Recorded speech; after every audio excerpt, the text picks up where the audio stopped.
Hi everyone, and इस part के अंदर हम अपने प्रोजेक्ट में कुछ बेसिक स्टाइलिंग्स को ऐड करना स्टार्ट करेंगे। तो स्टाइलिंग ऐड करने के लिए सबसे पहले हम एनपीएम के एक और नए पैकेज को यूज़ करने वाले हैं जिसका नाम है EJS मेट। तो बेसिकली EJS के बारे में हमने ऑलरेडी पढ़ा है, हमने टेम्पलेटिंग के बारे में पढ़ा है। अब हम एक और नए पैकेज को यूज़ करेंगे जो टेम्पलेटिंग को एक थोड़े से अपर लेवल पे लेकर जाता है और हमें और ज़्यादा हेल्प करेगा ताकि हम और बेटर लेवल पे अपने मल्टीपल टेम्पलेट्स को क्रिएट कर सकें। तो सबसे पहले एनपीएम के पैकेज पेज पर हम जाने वाले हैं। So this is our page for EJS mate. EJS mate को इंस्टॉल करने के लिए हम अपनी कमांड को कॉपी कर सकते हैं, वापस से आ जाएंगे अपने प्रोजेक्ट के पास एंड इसे हम कर लेंगे इंस्टॉल। अब इंस्टॉलेशन के बाद सबसे पहले हम इसे रिक्वायर कर लेंगे। तो const EJS mate is equal to require EJS mate. अब EJS मेट का काम क्या होता है? डॉक्यूमेंटेशन हम चाहें तो जाकर पढ़ सकते हैं, पर बेसिकली ये हमें हेल्प करता है कई सारी टेम्पलेट्स क्रिएट करने में, यानी लेआउट्स को क्रिएट करने में।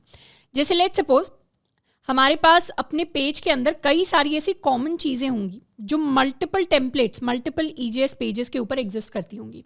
जैसे उनमें से एक सबसे कॉमन एग्जाम्पल है हमारा नैव बार। नैव बार ऐसी चीज़ है जो वेबसाइट के हम किसी भी पेज पर चले जाएं हमेशा सेम रहता है। जैसे for example if we go to the Airbnb website, तो हमारा ये जो नैव बार है ये हमेशा हर पेज पर सेम ही रहेगा। अगर हम सेकंड किसी पेज पर आ जाएं तो भी हमारे नैव बार का लेआउट ऑलमोस्ट सेम है। या अगर हम फुटर का एग्जाम्पल लें तो ये अगर हमारा फुटर है इस पेज के ऊपर, तो दूसरे पेजेस के भी ऊपर फुटर हमारा सेम ही रहेगा। तो इस फुटर को हर EJS पेज के लिए हमें बार बार बनाने की ज़रूरत नहीं है, और इसके लिए ऑलरेडी हम इंक्लूड्स के बारे में पढ़ चुके हैं। तो इनको हम इंक्लूड्स कहते थे या इनको हम पार्शल्स भी कह सकते हैं। जब हमने EJS के बारे में पढ़ा था तो वहाँ पर इंक्लूड्स एंड पार्शल्स के बारे में पढ़ा था। तो वैसा सा ही कुछ लॉजिक हमारे लेआउट्स का होता है जिनको यूज़ करने में हमारी हेल्प करता है EJS में। तो यहाँ पर npm पैकेज पर जाकर अगर हम एग्जाम्पल्स देखें तो app.engine के अंदर हम EJS के लिए एक इंजन डिफाइन करेंगे जो होगा हमारे लिए EJS मेट। तो यहाँ पर EJS मेट को engine नाम से इंपोर्ट किया हुआ है, हमने इसे EJS मेट नाम से इंपोर्ट किया हुआ है, कोई डिफरेंस नहीं है। पर सिंप्लिसिटी के लिए हम engine की जगह EJS मेट ही रखेंगे। इसको कर लेते हैं कॉपी और app.js के अंदर जाके इसे कर देंगे पेस्ट। बेसिकली ये क्या करेगा एग्जैक्टली वो बिल्कुल इंक्लूड्स एंड पार्शल्स जैसा होगा, उसको एक बार हम इम्प्लीमेंट कर लेंगे तो हमें और बेटर समझ में आएगा। यहाँ पे इंजन की जगह हम लिखने वाले हैं EJS मेट। इसको कर लेते हैं सेव। सेव करने के बाद हम अपने व्यूज़ फोल्डर के अंदर, जैसे हमने लिस्टिंग्स फोल्डर बनाया था, व्यूज़ के अंदर अब एक और फोल्डर बनाएंगे जिसको हम नाम देने वाले हैं लेआउट्स। लेआउट्स के अंदर अपना सबसे पहला लेआउट हम क्रिएट करेंगे जिसको कह देते हैं boilerplate.EJS। बॉयलर प्लेट का मतलब क्या होता है? बॉयलर प्लेट का मतलब होता है सैम्पल कोड जो हर जगह एग्जिस्ट करता है। तो बॉयलर प्लेट जैसे हमने जावास्क्रिप्ट के साथ अगर हम शुरुआत करते हैं, या इनफैक्ट अगर आपने C लैंग्वेज या फिर पाइथन के अंदर या फिर जावा के अंदर प्रोग्रामिंग की होगी, तो इन लैंग्वेजेस के अंदर जनरली कुछ एक बेसिक कोड होता है जो पहले से लिखा होता है। ऐसा कोड जो पहले से लिखा होता है उसे हम बॉयलर प्लेट कोड कहते हैं। हमने जब HTML पढ़ा था तो भी हमने बॉयलर प्लेट कोड कैसे जनरेट करते हैं, क्या क्या चीज़ें होती हैं जो हमेशा HTML कोड के साथ हम लिखते हैं, वो यूज़ किया था। तो हम ऐसा ही एक बॉयलर प्लेट EJS क्रिएट करने वाले हैं। इसे हम नाम दे देते हैं same as our app, and यहाँ पर एक H1 हेडिंग क्रिएट करते हैं, this is my travel website. इसे कर लेते हैं सेव। एंड हम एग्जैक्टली क्या करने वाले हैं, हम अपनी वेबसाइट के हर एक सिंगल पेज के लिए, जैसे लेट्स सपोज हम अपनी वेबसाइट का पेज क्रिएट कर रहे हैं, तो हम हर एक सिंगल पेज के लिए एक बॉयलर प्लेट क्रिएट करेंगे। जैसे हमारे HTML पेजेस का बॉयलर प्लेट होता है, वैसे ही हम बताना चाह रहे हैं अपने प्रोजेक्ट को कि हमें एक सैम्पल पेज बनाना है और हमारी वेबसाइट का हर एक सिंगल पेज इसी बॉयलर प्लेट जैसा दिखेगा। तो बेसिकली हमारी वेबसाइट के अंदर हर एक सिंगल पेज ऐसा दिखना चाहिए। अब इस पेज के अंदर कंटेंट कैसे आएगा, क्योंकि हर पेज पे तो अलग कंटेंट है। फॉर एग्जांपल हमारी वेबसाइट के अंदर अगर हम जाएं तो ऑल लिस्टिंग्स के अंदर ये कंटेंट है, शो पेज के ऊपर शो आउट पर कुछ और कंटेंट दिख रहा है, एडिट में कुछ और कंटेंट दिख रहा है, अपडेट में कुछ और कंटेंट दिख रहा है। तो हर पेज के हिसाब से कंटेंट चेंज हो जाता है। तो बॉयलर प्लेट अगर हमने एक ही सेट कर दिया हर पेज के लिए, तो फिर तो हर पेज पे यही सेम कंटेंट दिखेगा। तो कंटेंट चेंज करने के लिए बेसिकली हम अपने कोड में ये लाइन लिखते हैं, लेआउट बॉयलर प्लेट, यानी हम अपने लेआउट को अपने किसी भी EJS टेम्पलेट के अंदर यूज कर सकते हैं। फॉर एग्जाम्पल अगर हमें यही हेडिंग चाहिए अपने हर एक पेज पर, तो हम यहाँ पर बॉडी को चेंज करने के लिए एक कंटेनर नाम से डिव बना लेंगे और इस डिव कंटेनर के अंदर हम इंपोर्ट करने वाले हैं बॉडी। इस तरीके से हम अपना सिंटैक्स लिख सकते हैं। इसे कर लेंगे सेव एंड एक बार index.ejs के अंदर जाकर हम बॉडी टैग को छोड़कर सारा का सारा HTML जो है उसे रिमूव कर देंगे। ये HTML को हमने रिमूव कर दिया, इसे रिमूव कर दिया एंड ऊपर हम लेआउट्स के अंदर यूज करने वाले हैं कुछ इस तरीके से लेआउट के अंदर हम यूज करने वाले हैं लेआउट्स / हमारा बॉयलर प्लेट। इसे कर लेते हैं सेव एंड ये हमारा बॉयलर प्लेट .ejs। एक बार सिंटैक्स अपने लिए देख लेते हैं। बॉयलर प्लेट को हमें कुछ इस तरीके से लिखना है एंड बॉयलर प्लेट के अंदर जो हम पार्ट इंसर्ट करना चाहते हैं उसे हम कुछ इस तरीके से लिख रहे होंगे। अब एक बार अपने कोड को रन करते हैं। इसे कर देंगे क्लियर एंड सर्वर को कर लेंगे start app.js। Now my server is started and एक बार अपनी वेबसाइट पे जाके रिफ्रेश करेंगे तो इस बार मुझे सबसे ऊपर पेज के ऊपर दिखाई दे रहा है this is my travel website. In fact हम चाहें तो अपना नाम भी लिख सकते हैं यहाँ पर, जो भी हमारे प्रोजेक्ट का नाम है अगर हम हर पेज पर वही डिस्प्ले कराना चाहते हैं। So this is the boiler plate code. हम सिमिलर चीज़ अपने show.ejs के साथ कर सकते हैं, यानी बॉडी के अलावा सारा पार्ट यहाँ से हटा दिया एंड index.ejs के अंदर ये जो लाइन थी इसे यहाँ पे कॉपी कर देते हैं, नीचे से भी HTML टैग को हटा देते हैं। दोबारा से रिफ्रेश करेंगे, ये हमारा इंडेक्स पेज है, किसी भी पेज पे जाएंगे तो दोबारा से वेबसाइट का नाम। यानी हर बार ये जो कॉमन कोड है, ये जो बॉयलर प्लेट के अंदर ये जो कॉमन कोड है जो हर वेबसाइट के पेज के साथ, हर टेम्पलेट के साथ आना ही आना चाहिए। इसे हमें बार बार हर टेम्पलेट के साथ लिखना नहीं पड़ा।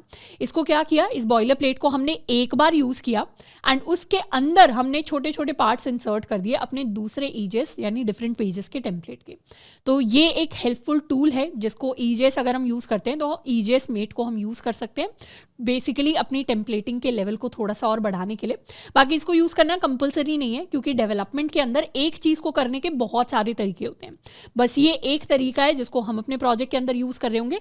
आप चाहें तो सिमिलर फंक्शनैलिटी अलग तरीकों से भी हम लेकर आ सकते हैं। अब ये तो हमने ईजेस मेट को यूज़ कर लिया, इसके साथ में हम अपने लिए एक पब्लिक फोल्डर बनाएंगे ताकि हम स्टैटिक फाइल्स को भी सर्व कर पाएं। स्टैटिक फाइल्स का क्या मतलब है कि बेसिकली अगर हमें अपनी पूरी वेबसाइट को कोई इमेज सर्व करनी है या कोई CSS स्टाइलिंग सर्व करनी है, क्योंकि हम कस्टम स्टाइलिंग भी लिखने वाले हैं, या फिर अगर हमें कोई जावास्क्रिप्ट का लॉजिक सर्व करना है अपने टेम्पलेट्स के साथ, तो उसे हम कैसे सर्व करेंगे, उसे हम स्टैटिक फाइल्स की फॉर्म में सर्व करेंगे इन अ पब्लिक फोल्डर। ये हम ऑलरेडी बात कर चुके हैं कैसे करते हैं। तो हम क्या करेंगे, अपने प्रोजेक्ट के अंदर एक नया फोल्डर क्रिएट कर लेंगे। इस फोल्डर को हम नाम देने वाले हैं पब्लिक। अब पब्लिक फोल्डर के अंदर एक और नया फोल्डर बना लेते हैं which is going to be CSS, यानी जितनी भी CSS फाइल्स होंगी वो पब्लिक फोल्डर के CSS फोल्डर के अंदर जाके सर्व हो रही होंगी। तो यहाँ एक फाइल बना लेते हैं, वील कॉल इट style.css। तो ये रहा हमारा style.css। इसे टेस्ट करने के लिए हम बॉडी का background colour we'll set it to pink, इसको कर देते हैं सेव एंड क्रॉस app.js के अंदर अब स्टैटिक फाइल्स को यूज़ करने के लिए हम लिख देंगे app.use express.static path.join directory name and उसके साथ में हमारा पब्लिक फोल्डर। इसे कर लेते हैं सेव। अब हमें अगर सेम स्टाइलिंग को सारे व्यूज़ के ऊपर यूज़ करना है तो एक एक के अंदर जाकर अब हमें चेंज करने की कोई ज़रूरत नहीं है। हम सिंपली बॉयलर प्लेट के अंदर ही जाकर सारे चेंजेस जो हैं वो कर सकते हैं। इसे हम बॉयलर प्लेट कह सकते हैं, इसे हम basic.ejs कह सकते हैं, पर बेसिकली बॉयलर प्लेट हमने लिया है क्योंकि ईजेएस के अंदर अगर हम बॉयलर प्लेट्स डिफाइन करते हैं तो वही एग्जाम्पल के अंदर लिया हो, तो हमने भी एग्जाम्पल को फॉलो कर लिया है। यहाँ पर अब हम क्या करने वाले हैं, सिंपली बॉयलर प्लेट के अंदर जाएंगे और यहाँ लिंक कर देंगे अपनी स्टाइल शीट को, क्योंकि ये CSS फोल्डर के अंदर है। तो इसे कर लेते हैं सेव एंड यहाँ पे कर लेंगे रिफ्रेश किया तो हमारा बैकग्राउंड कलर पिंक आ गया। अब अगर हम show.ejs पे जाएं तो भी बैकग्राउंड कलर पिंक रहेगा। यानी जो चीज़ें कॉमन चाहिए थी हमें सारे के सारे पेजेस पे, उनको हमने एक साथ बॉयलर प्लेट के अंदर लिख दिया है और हमने ऑलरेडी एक कस्टम स्टाइलिंग के लिए अपनी style.css बना लिया एंड उसे हम यूज़ कर रहे हैं। अब नेक्स्ट पार्ट में हम काम करने वाले अपने nav बार के साथ। अगर हम Airbnb वेबसाइट पर जाएं तो यहाँ पर nav बार कुछ ऐसा दिखाई दे रहा है, बट अभी क्योंकि हम स्टार्टिंग स्टेज में हैं, अभी हम सिर्फ बेसिक स्टाइलिंग को इम्प्लीमेंट कर रहे हैं, अभी हम बहुत हाई फाई स्टाइलिंग नहीं करने वाले, तो हम एक बेसिक सा नैव बार यहाँ पे इस वेबसाइट के लिए डिज़ाइन करेंगे। अब नैव बार को डिज़ाइन करने के कई सारे डिफरेंट तरीके हैं, हम चाहें तो कस्टम स्टाइलिंग भी लिख सकते हैं, वरना हमने बूटस्ट्रैप को ऑलरेडी पढ़ा हुआ है, बूटस्ट्रैप के अंदर कई सारी ऑलरेडी प्री बिल्ट टेम्पलेट्स हमारे पास हैं। तो हमने क्या किया, डायरेक्टली हम अपनी बूटस्ट्रैप की वेबसाइट पर आ गए। अब यहाँ पर क्विक स्टार्ट के अंदर हमारे पास कुछ लिंक्स होंगे जिन्हें हम इंक्लूड कर सकते हैं। सबसे पहले तो हम इस लिंक को इंक्लूड कर लेते हैं अपनी फाइल के अंदर, ताकि बूटस्ट्रैप की जितनी भी स्टाइलिंग है वो हमारे पास आ जाए। इसे कर लेते हैं save. So this is the first link. And साथ के साथ अभी के लिए हम अपनी जावास्क्रिप्ट की स्टाइलिंग भी चाहें तो इंक्लूड कर सकते हैं। So this is the JavaScript tag. इसको जस्ट बॉडी के ख़त्म होने से पहले हम इंक्लूड कर रहे होंगे। तो बूटस्ट्रैप को हमने इंक्लूड कर लिया है, CSS वाला पार्ट भी एंड जावास्क्रिप्ट वाला पार्ट भी। अब एक बार अपनी अगर वेबसाइट पर जाएंगे एंड रिफ्रेश करेंगे, तो सबसे कॉमन चीज़ जो हमें दिख रही होगी वो ये है कि यहाँ पर हमारे लिए फॉन्ट चेंज हो गया। तो बूटस्ट्रैप इंक्लूड हो गया, उसका सबसे पहला प्रूफ यही है कि फॉन्ट अपने आप चेंज हो गया। कैसे चेंज हुआ? क्योंकि जैसे ही हम बूटस्ट्रैप को इंक्लूड करते हैं वो अपने लिए कुछ कस्टम फॉन्ट्स लेकर आता है जो इंप्लीमेंट कर दे रहा है पूरी वेबसाइट पर। तो ये हमारे लिए हमारा कस्टम फॉन्ट आ गया। अब अगर हमें नैव बार यूज़ करना है, तो बूटस्ट्रैप के ऊपर हमने नैव बार ऑलरेडी पढ़े हुए हैं कैसे यूज़ करते हैं। कॉम्पोनेंट्स के अंदर हम नैव बार पे आ जाएंगे और नैव बार पे हमारे पास कई सारे ऑप्शंस होंगे। हम एक सिंपल सा नैव बार यूज़ करने वाले हैं जिसमें ना ज़्यादा बटन्स हो ना एक्स्ट्रा चीज़ें हो। इस सिंपल से नैव बार के साथ हम स्टार्ट करेंगे जो नैव वाले टैग के साथ है। तो बूटस्ट्रैप में जनरली दो तरीके से नैव बार इंप्लीमेंट होता है। एक होता है अनऑर्डर्ड लिस्ट की फॉर्म में जो ऐसे इंप्लीमेंट हुआ है, एंड इसी सेव नैव बार को हम एंकर टैग्स की फॉर्म में भी इंप्लीमेंट कर सकते हैं। तो इसे यहाँ से कर लेते हैं कॉपी, एंकर टैग वाला वर्जन, एंड इसे हम कर देंगे पेस्ट। अब इसे या तो डायरेक्टली बॉयलर प्लेट के अंदर पेस्ट कर सकते हैं, नहीं तो व्यूज़ के अंदर जाके हम अपने लिए एक और फोल्डर बना सकते हैं जिसे हम कहेंगे अपना इंक्लूड्स। तो लेआउट्स के अंदर तो हम बॉयलर प्लेट यूज़ कर रहे हैं, पर बॉयलर प्लेट के अंदर भी छोटे छोटे हिस्से हैं अगर अपने कोड के जिनको हम लिखना चाहते हैं। जैसे फॉर एग्जांपल एक वेबसाइट के ऊपर हो सकता है हर एक वेबसाइट पे हम एक कुछ स्पेशल टाइप की इमेज दें, या हर एक वेबसाइट पर हम अलग फुटर दें। तो उस फुटर को हर एक वेबसाइट पे बार बार लिखने की बजाय, उसका कोड लिखने की बजाय, या इनफैक्ट बॉयलर प्लेट में भी हम सिर्फ इसलिए नहीं लिख रहे क्योंकि बॉयलर प्लेट में कोड बहुत ज़्यादा हम नहीं लिखना चाहते। तो कोड को हम बेसिकली चाहते हैं मॉड्यूलर फॉर्मेट में लिखा जाए। कोडिंग करने का अच्छा तरीका, डेवलपमेंट करने का अच्छा तरीका ये भी होता है कि हमारा कोड मॉड्यूलर हो। मॉड्यूलर यानी हर फाइल के अंदर कोड का छोटा छोटा हिस्सा हो। इसका बेस्ट एग्जांपल ये है कि हमने लिस्टिंग्स के अंदर जो अलग अलग टेम्पलेट्स क्रिएट किए, हमने अलग फाइल के अंदर अलग टेम्पलेट क्रिएट किया, एक ही फाइल के अंदर सारी चीज़ें लिखने की कोशिश नहीं की। या मॉडल्स के अंदर भी हमने एक मॉडल के लिए अलग फाइल बनाई, आगे अगर यूज़र का मॉडल बनाएंगे उसके लिए अलग फाइल बनाएंगे। तो बेसिकली ये मॉड्यूलैरिटी होती है प्रोग्रामिंग में जो अप्रिशिएटेड होती है, क्योंकि इससे कोड और अच्छे से समझ में आता है एंड हमें भी चीज़ें ज़्यादा ऑर्गेनाइज लगती हैं। तो इसीलिए कोड का जो ऐसा हिस्सा है, जैसे नैव बार हो गया तो इसे हम अलग फाइल में रखेंगे, फुटर हो गया उसे हम अलग फाइल में रखेंगे। क्यों? क्योंकि अगर कल को हमें पता चलता है कि फुटर के अंदर हमें कुछ चेंजेस करने हैं, तो हमें सारी फाइल्स देखने की ज़रूरत नहीं है, हमें सिर्फ फुटर वाली फाइल देखने की ज़रूरत है। कल को अगर नैव बार के अंदर और ऑप्शंस ऐड करने हैं तो हमें सिर्फ नैव बार के अंदर चेंजेस करने की ज़रूरत है। तो यहाँ इंक्लूड्स के अंदर आ जाएंगे एंड इसे हम कह देंगे navbar.ejs। अब navbar.ejs के अंदर हम अपने कोड को कर लेंगे copy. So this is our code. इसको एक बार के लिए कर लेते हैं सेव। तो ये कोड सेव हो गया एंड बॉयलर प्लेट के अंदर इस इंक्लूड्स को इंक्लूड करने के लिए हम क्या करेंगे, ये H1 हेडिंग यहाँ से हटा लेते हैं और यहाँ पर हम लिखेंगे include dot dot includes and हम इंक्लूड करने वाले अपने navbar.ejs को। इसे कर लेते हैं सेव एंड यहाँ पे आके हम कर लेंगे रिफ्रेश। जैसे ही रिफ्रेश किया हमारे पास हमारा नैव बार अपीयर होके आ गया। अब अगर हम किसी भी पेज पे जाएं जहाँ पर हमने बॉयलर प्लेट को यूज़ किया है तो हमें ये सेव नैव बार दिखाई देगा। तो बेसिकली हम अपने पेजेस चेंज कर सकते हैं पर नैव बार हमारे लिए सेम है। अब इस नैव बार को हम और थोड़ा सा इम्प्रूव करेंगे ताकि ये एयरबीएनबी की जो स्टाइलिंग है उसके साथ थोड़ा बहुत मैच करे। इसके अंदर चेंजेस करने के लिए सबसे पहले तो आ जाते हैं अपने navbar.ejs पे। तो अब अपने नैव बार के अंदर चेंजेस करने के लिए सबसे पहले तो हम इसका कलर कन्वर्ट कर देंगे to background body light. Refresh, तो इस तरीके से वाइटिश बैकग्राउंड हमारे पास आ जाएगा। एंड साथ में अब हम अपने ऑप्शंस को चेंज करने वाले हैं। तो यहाँ पर हम ये डिसेबल्ड वाला ऑप्शन अपना हटा देते हैं। सबसे पहले हम रखेंगे अपना ऑप्शन होम। होम कहाँ पे रीडायरेक्ट करेगा? होम हमारा रूट राउट पे रीडायरेक्ट करेगा। अभी के लिए आर्या करंट हटा देते हैं। इनफैक्ट ये सारी चीज़ें भी हम हटाने वाले हैं। उसके बाद सेकंड ऑप्शन हम रखेंगे all listings, and third option में we can make it add new listing. All listings के लिए हमें जाना पड़ेगा /listings पर, एंड ऐड न्यू लिस्टिंग के लिए हमें जाना पड़ेगा listings/new पर। इसको कर लेते हैं सेव एंड रिफ्रेश। एक और चीज़, यहाँ पर ऑलरेडी हमने अपने index.ejs के अंदर कमेंट आउट कर दिया अपने बटन को, तो बेसिकली अब हमें इस बटन की ज़रूरत नहीं है एक नई लिस्टिंग ऐड करने के लिए। हम सिंपली क्या कर सकते हैं, हमारे नैव बार के अंदर इस ऐड न्यू लिस्टिंग पर हम क्लिक करेंगे और हमारे पास सारे ऑप्शंस आ जाएंगे। अब बैक आ जाते हैं। यहाँ पर अभी ये जो फर्स्ट ऑप्शन है ये एक्टिव दिखा रहा है, पर हमें अभी के लिए किसी ऑप्शन को एक्टिव नहीं रखना, तो we can remove it, save and refresh. तो इस तरीके से हमारे पास तीनों ऑप्शंस आ गए। हमें ऑल लिस्टिंग्स पे जाना है, हम यहाँ जा सकते हैं, ऐड न्यू लिस्टिंग पे जाना है, यहाँ जा सकते हैं, एंड वापस से टू द होम पेज। अब इसके अलावा जब हम अपनी वेबसाइट को इंस्पेक्ट करेंगे तो एक और चीज़, वेबसाइट को इंस्पेक्ट करते ही हमारे ये टॉगलर आइकन हमें दिखाई दे रहा है। बेसिकली इस आइकन पे क्लिक करते ही हमारा जो नैव बार है वो हमारे लिए एक्सपैंड हो जाएगा। ये क्या हो रहा है, यहाँ पर नैव बार के अंदर नैव बार एक्सपैंड लार्ज है, तो बेसिकली हमारा जो नैव बार है वो सिर्फ लार्ज स्क्रीन साइजेस पे एक्सपैंडेड दिखेगा। ये हमारी सारी की सारी कस्टम बूटस्ट्रैप क्लासेस हैं, तो इसका मतलब है लार्ज स्क्रीन पे हमारा नैव बार एक्सपैंडेड दिखेगा, पर हमें मीडियम में भी एक्सपैंडेड चाहिए और स्मॉल स्क्रीन में हम चाहते हैं कि कॉन्ट्रैक्ट हो जाए।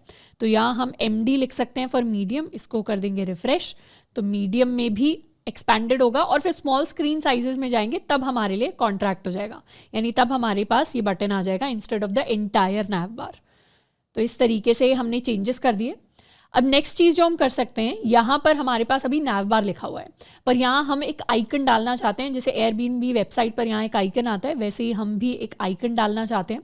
तो आइकन के लिए सबसे पहले तो हम फॉन्ट ऑसम पे चले जाते हैं, icons, I am going to search for a compass icon, and free icons के अंदर जाके वील कॉपी दिस, एंड इसको यहाँ पे जाके हम पेस्ट कर लेंगे, और जैसे इस आइकन पे क्लिक हो हम चाहते हैं कि हम होम की तरफ रीडायरेक्ट हो जाएं।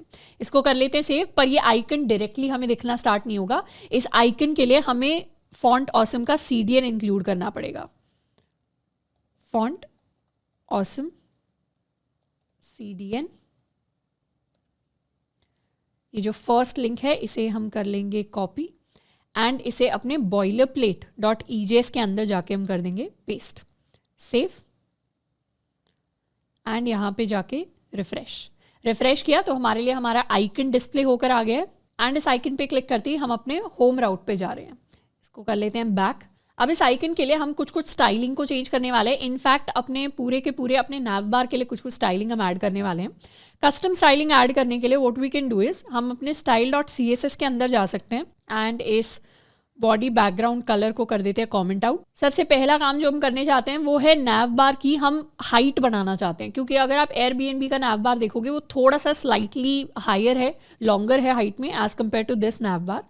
तो वो करने के लिए navbar.ejs में navbar क्लास को कॉपी कर लेते हैं, और यहाँ पर हम इसे हाइट दे देंगे 5 रेम्स के इक्वल, सेव एंड रिफ्रेश। साथ के साथ अपने navbar के अंदर हम एक और क्लास ऐड कर देंगे which is the border bottom class. ये हमारी बूटस्ट्रैप की क्लास है जिससे किसी भी चीज़, किसी भी स्ट्रक्चर के अंदर बॉटम वाला जो बॉर्डर है वो दिखाई देने लग जाता है। रिफ्रेश करेंगे तो इस तरीके से हमारे पास बॉर्डर बॉटम आ गया। अब अपने आइकन को स्टाइलिंग देने के लिए, मतलब इस तरीके का कलर हम इसे देना चाहते हैं, तो उसके लिए सबसे पहले अपने आइकन का नाम हमारे पास है navbar ब्रांड, या इसे FA कंपस बोल लेते हैं, .FA कंपस। इसे हम कलर देना चाहते हैं दिस कलर। ये एक कस्टम कलर है which is very similar to the Airbnb icon, and उसके साथ हम इसे एक फॉन्ट साइज दे देंगे 2 रेम के इक्वल, सेव एंड रिफ्रेश। तो इस तरीके से हमारे पास हमारा आइकन आ गया, हमारे पास हमारे ऑप्शन आ गए। हम चाहें तो इन ऑप्शंस के कलर भी थोड़े से डार्कर कर सकते हैं। डार्क करने के लिए इसकी क्लास हम कॉपी कर लेते हैं navlink.navlink, और यहाँ text colour we'll set it to 222, save and refresh. We can set it to important. तो इम्पॉर्टेंट किया, तो इम्पॉर्टेंट करने का रीज़न ये है कि बाय डिफ़ॉल्ट अगर हम बूटस्ट्रैप का कोई आइटम यूज़ कर रहे हैं, कॉम्पोनेंट यूज़ कर रहे हैं, तो जैसे नैव बार है, नैव बार पे बूटस्ट्रैप की स्टाइलिंग लग रही है, पर हम चाहते हैं कि हमारी जो कस्टम स्टाइलिंग है वो उसे ओवरराइड कर जाए, वो उसे ओवर पावर कर जाए। तो उसके लिए हम अपने इम्पॉर्टेंट को यूज़ करते हैं CSS में। तो अब ये ओवर पावर कर गया, तो कलर थोड़ा सा डार्कर आ गया है यहाँ पे। तो इस तरीके से हमारा नैव बार रेडी हो गया है। अब इसमें एक और चीज़, जब हम अपने पेज पर स्क्रॉल कर रहे हैं, एक चीज़ हम नोटिस कर रहे होंगे कि जैसे ही हम स्क्रॉल कर रहे हैं, हमारा नैव बार क्या कर रहा है, हमारा नैव बार भी स्क्रॉल कर रहा है। इस ऑल लिस्टिंग्स के अंदर थोड़े से आइटम्स और ऐड करके हम इसे टेस्ट आउट भी कर सकते हैं। index.ejs के अंदर जाएंगे और यहाँ पर हर लिस्ट आइटम को हम 2 बार ऐड कर देते हैं, सेव एंड रिफ्रेश। तो हर चीज़ 2 बार ऐड हो गई। इस बार अगर हम स्क्रॉल करेंगे तो हमने देखा हमारा नैव बार क्या कर रहा है, हमारा नैव बार आइटम्स के साथ ही ऊपर स्क्रॉल हो जा रहा है। But we don't want that. हमें चाहिए कि हमारा नैव बार एक जगह फिक्स्ड हो। तो उसके लिए बूटस्ट्रैप के अंदर एक क्लास होती है नैव बार के लिए, which is called sticky top. इसको कर लेते हैं सेव एंड रिफ्रेश। तो इस बार हमारा नैव बार एक ही जगह रहेगा। दोबारा से index.js के अंदर जाके लिस्ट आइटम्स को री ऐड कर देते हैं, सेव एंड रिफ्रेश।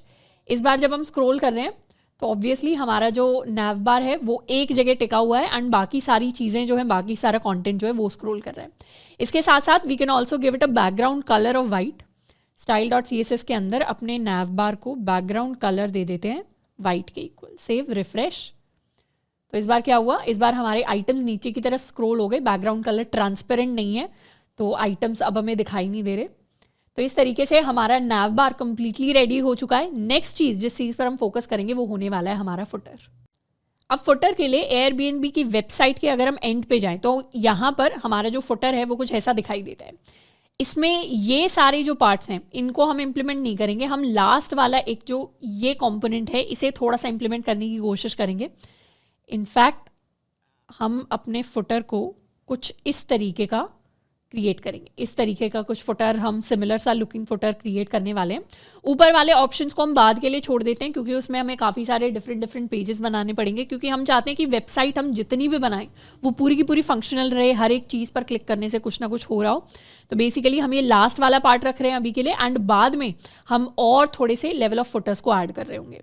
तो फुटर को क्रिएट करने के लिए अपने कोड पर आ जाते हैं और जहाँ हमने navbar.ejs बनाया था उन्हीं इंक्लूड्स के अंदर हम एक footer.ejs को क्रिएट करेंगे। फुटर के लिए सबसे पहले एक फुटर टैग ले लेते हैं, एक डिव अपने लिए बना लेते हैं और इसे हम क्लास देंगे फुटर इन्फॉर्मेशन। फुटर इन्फॉर्मेशन के अंदर अभी हम 2 पार्ट्स रखने वाले हैं। पहले पार्ट में हम कुछ सोशल मीडिया लिंक्स को ऐड करेंगे, उसके बाद हम अपने प्राइवेसी टर्म्स एंड कंडीशन को ऐड कर सकते हैं और बीच में कंपनी इन्फॉर्मेशन को। तो इस तरीके से फर्स्ट पार्ट के अंदर we'll call it f info social या socials। इस तरीके से सेकंड एक हम डिव बना सकते हैं जिसके अंदर हम अपनी कंपनी का नाम रख रहे होंगे, which is Wanderlust private limited. And तीसरा हम एक और डिव बना सकते हैं जिसे हम बोलेंगे f info links। इसके अंदर हम सारे के सारे अपने लिंक्स रखेंगे। लिंक्स में सबसे पहला लिंक जो हम देना चाहते हैं that is going to be privacy and second link हम देंगे टर्म्स। तो इनके लिए बाद में कस्टम छोटे छोटे पेजेस हैं जो हमें बनाने पड़ेंगे। हमारी वेबसाइट की क्या प्रिवेसी टर्म्स हैं या क्या कस्टम टर्म्स हैं वो सारी चीज़ें डिफाइन करने के लिए। टर्म्स अभी के लिए HRF को कर देते हैं /privacy एंड /terms। सेव, यहाँ आ जाएंगे, रिफ्रेश किया। अच्छा, फुटर को हमने इंक्लूड ही नहीं किया। फुटर को इंक्लूड करने के लिए बॉयलर प्लेट के अंदर जाएंगे एंड यहाँ पर जिस तरीके से हमने अपने नैव बार को इंक्लूड किया है स्क्रिप्ट से जस्ट पहले हम अपने फुटर को इंक्लूड करेंगे। तो यहाँ आ जाएगा हमारे पास footer.ejs, सेव एंड रिफ्रेश। तो इस तरीके से we now have a footer. अब इस फुटर के अंदर कुछ कुछ स्टाइलिंग को हम ऐड करना स्टार्ट करेंगे। इनफैक्ट स्टाइलिंग से पहले ही हमें सोशल मीडिया ऐड करना है, तो सोशल मीडिया के लिंक्स को जाके हम फॉन्ट ऑसम पे सर्च कर सकते हैं। सबसे पहले we'll keep the Facebook link. तो स्क्वायर वाले जो हैं उन्हें हम कॉपी करके पेस्ट करना स्टार्ट कर सकते हैं। ये हो गया फेसबुक के लिए। दूसरा हम रख सकते हैं अपने इंस्टाग्राम के लिए।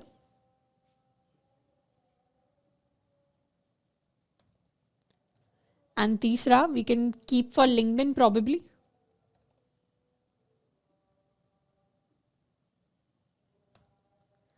इसको कर लेते हैं सेव एंड रिफ्रेश। रिफ्रेश किया, ये 3 लिंक्स हमारे पास आ गए। इन लिंक्स अभी थोड़े से छोटे दिख रहे होंगे, बट ऑब्वियसली इनके अंदर हमें कस्टम स्टाइलिंग ऐड करनी है। उसके साथ साथ हमें कॉपीराइट का सिंबल भी चाहिए, तो उसके लिए यहाँ लिख देते हैं स्टार्टिंग में ही and copy, save and refresh. तो ये कॉपीराइट का सिंबल आ गया हमारे पास। अब इन सारी चीज़ों को स्टाइल करना स्टार्ट करेंगे। तो कस्टम स्टाइलिंग देने के लिए we can go to style.css and अब हम अपने फुटर को स्टाइलिंग देना स्टार्ट करेंगे। सबसे पहले तो जो हमारे एफ इन्फो के अंदर लिंक्स हैं उनके लिए अंडरलाइन जो है उसे रिमूव करेंगे। .finfo लिंक्स ए, टेक्स्ट डेकोरेशन को सेट कर देंगे टू नन एंड कलर इनका सेट कर देंगे 222 सेव एंड रिफ्रेश। तो इस तरीके से हमारे पास हमारे ऑप्शंस आ जाएंगे एंड जैसे ही इन ऑप्शंस पे हम हवर करेंगे वैसे ही क्या होगा, वैसे ही हम एक अंडरलाइन देना चाहते हैं। सिर्फ हवर करने पे अंडरलाइन देना चाहते हैं, बाकी केसेस में नहीं। तो कोलन हवर, तो जैसे ही हवर कर रहे हैं वैसे ही अंडरलाइन हमारे लिए अपीयर होकर आ रही है। उसके साथ में हमारा जो ओवरऑल फुटर का कंटेंट है यानी एफ इन्फो, इसे हम करेंगे डिस्प्ले फ्लेक्स अपने एलिमेंट्स को अलाइन करने के लिए। तो एफ इन्फो के लिए will keep it display flex, save and refresh. तो सारी चीज़ें सेम लाइन पे आ गई एंड इसके साथ साथ इसको हम एक हाइट भी दे देते हैं। इसकी height we can keep around 8 rems, refresh. And साथ के साथ हम एक बैकग्राउंड कलर भी दे सकते हैं। ये कस्टम बैकग्राउंड कलर है जो हम इसे देना चाहते हैं, which is slightly greyish background colour. तो इस तरीके से हमारा बैकग्राउंड कलर हमारे पास आ जाएगा। अब डिस्प्ले फ्लेक्स हो गया, बट हम चाहते हैं सारी चीज़ें डिफरेंट लाइन पे आए, तो उसके लिए हम कर सकते हैं फ्लेक्स रैप को set to wrap. Justify content कर देते हैं to centre, save and refresh. And उसके साथ में हम अपना अलाइन आइटम्स कर देते हैं to space evenly, save and refresh. अब इसके साथ साथ हम चाहते हैं कि ये जो हमारे लिंक्स हैं एंड ये जो हमारे सोशल मीडिया हैं दोनों को 100% विड्थ मिलनी चाहिए। तो उसके लिए .finfo लिंक्स को जाकर हम एक विड्थ असाइन कर देंगे which is going to be 100% and साथ के साथ .finfo सोशल्स को भी एक विड्थ हम असाइन कर देंगे which is going to be 100%। Refresh. तो इस बार क्या हुआ, सारा का सारा कंटेंट रैप हो गया। रैप होके ये चीज़ भी 100% विड्थ ऑक्यूपाई कर रही है, ये भी 100% विड्थ एंड ये भी 100% विड्थ। अब साथ में सारी चीज़ों को सेंटर में अलाइन करने के लिए हम लिख सकते हैं align text, align centre, save and refresh. And social media links को थोड़ा सा हम साइज में बड़ा कर लेते हैं। एफ इन्फो सोशल्स के लिए what we can do is हर किसी को एक हम फॉन्ट साइज दे सकते हैं। इसे 1.5 रेम्स अगर रखें, रिफ्रेश, तो ये साइज़ में हल्के से बड़े हो गए। थोड़ा सा इसे कम करेंगे 1.2 Rhames, this is the size. And साथ के साथ थोड़ी सी इनके बीच में स्पेसिंग रखेंगे, तो एक मार्जिन राइट दे देते हैं। Margin from right is going to be equal to 1 rem, save and refresh. इसे 2 रेम के इक्वल भी हम रख सकते हैं। तो उसके लिए एफ इन्फो सोशल्स के जो आइकन्स हैं यहाँ पे आ जाते हैं। आइकन्स के लिए what we can do is सारे आइकन्स को हम एक मार्जिन दे सकते हैं from right which is going to be 1 rem. Refresh किया तो ये 1 रेम का मार्जिन आ गया। साथ के साथ ये फॉन्ट साइज चाहें तो इसी के साथ कॉपी कर सकते हैं।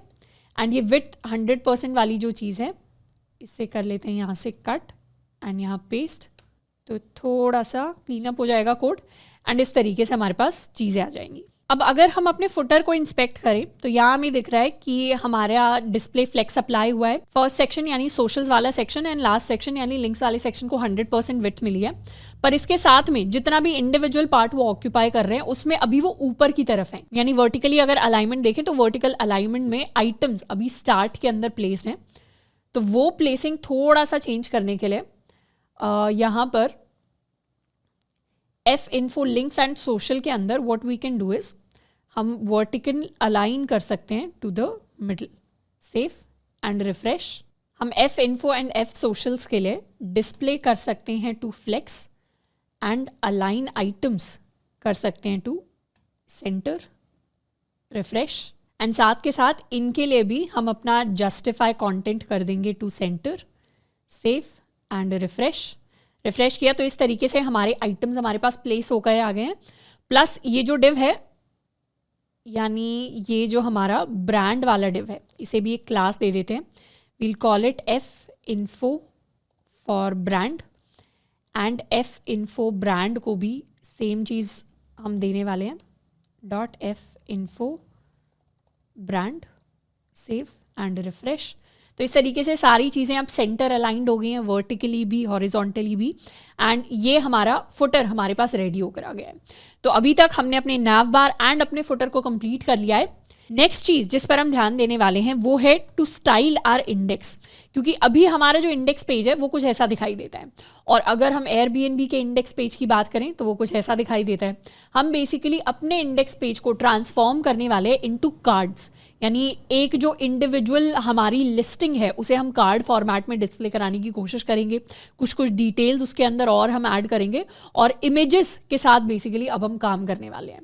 अब कार्ड्स को यूज़ करने के लिए हम अपने बूटस्ट्रैप कार्ड्स को यूज़ कर सकते हैं। तो बूटस्ट्रैप के अंदर ऑलरेडी इनबिल्ट कार्ड्स होते हैं, तो कार्ड्स को हमें दोबारा से रिक्रिएट नहीं करना पड़ेगा। कोई भी सिंपल सा फॉर्मेट है जिसके साथ हम स्टार्ट कर सकते हैं। हम इस बेसिक फॉर्मेट के साथ स्टार्ट करेंगे, जिसमें कुछ नहीं, हमारे पास एक सिंपल कार्ड है, उसके अंदर एक इमेज है और इमेज के नीचे हमारे पास कार्ड का टेक्स्ट है। इसको कर लेते हैं कॉपी, एंड यहाँ से फुटर को कर देते हैं क्रॉस, एंड हम आ जाते हैं अपने index.egs पर। बेसिकली हम इसे स्टाइल करने की कोशिश करेंगे। तो स्टाइल करने के लिए व्हाट वील डू इज, ये अनऑर्डर्ड लिस्ट तो हम ऐसे के ऐसे ही रखेंगे, और ऊपर हम एक कार्ड क्रिएट कर लेते हैं। ये हमारा एक बेसिक कार्ड हो जाएगा, एंड इस लाइन को भी हम कॉपी कर लेते हैं कि फॉर लूप जैसे जैसे रन करेगा हमारे लिए कार्ड्स क्रिएट होते रहेंगे। तो एक फॉर लूप का मतलब है एक कार्ड हमारे लिए क्रिएट होगा। So this is going to be the first card. अभी के लिए स्टाइलिंग हम वही रख लेते हैं। अब इसमें इमेज क्या होगी, कार्ड की जो इमेज होगी वो टॉप ऑफ द कार्ड पे दिखाई देगी। ये बेसिकली इस क्लास का मतलब है। ऑल्ट का मतलब यहाँ दे देते हैं लिस्टिंग इमेज, एंड सोर्स क्या होने वाला है इमेज का, हमारे लिए इमेज का सोर्स होगा जो हमारे डेटाबेस से हमारी इमेज आ रही है। उसके लिए हम लिख सकते हैं listing.image। इसे कर लेते हैं सेव, एंड एक बार जाके रिफ्रेश। तो ये हमारे पास कार्ड्स डिस्प्ले होकर आ गए। यहाँ हमें एक चीज़ दिखाई दे रही है, हर कार्ड के ऊपर डिफरेंट इमेज है। क्यों है डिफरेंट इमेज? क्योंकि डेटाबेस में हर एक डिफरेंट जो लिस्टिंग है उसके साथ हमने डिफरेंट इमेज को ऐड किया है, बट बेसिकली इमेजेस हमारी अच्छे से डिस्प्ले होकर दिखाई दे रही हैं। तो ये हमारी इमेजेस आ रही हैं। इमेजेस के साथ अगर हमें टेक्स्ट भी वही वाला चाहिए, टेक्स्ट में हम क्या क्या दिखाना चाहते हैं, टेक्स्ट में सबसे पहला तो हम अपना टाइटल दिखाना चाह रहे हैं। हर एक इमेज के साथ उसका टाइटल आ जाए, जैसे यहाँ पे आता है, और साथ में हम उसका प्राइस भी दिखाना चाह रहे हैं। तो टेक्स्ट के अंदर एक हमारा टाइटल आ जाए, एक हमारा प्राइस आ जाए। टाइटल को दिखाने के लिए what we can do is, अपने टेक्स्ट के अंदर, इस पैराग्राफ के अंदर हम अपना ये वाला कंटेंट जो है इसे कर सकते हैं कॉपी एंड पेस्ट, एंड साथ के साथ एक नेक्स्ट लाइन यहाँ पे ले लेंगे। ये हो जाएगी हमारी नेक्स्ट लाइन, और नेक्स्ट लाइन के अंदर हम अपना प्राइस डिस्प्ले कराएंगे, dot price, save and refresh. तो ये हमारे पास टाइटल आ गया, ये हमारे पास प्राइस आ गया। अब प्राइस को हमें अपना जो फिक्स्ड फॉर्मेट था जो हमने show.egs के अंदर यूज़ किया था उस फॉर्मेट में डिस्प्ले कराना है। तो यहाँ पे हम प्रिंट करवाने वाले हैं प्राइस का इंडियन वर्जन, पेस्ट,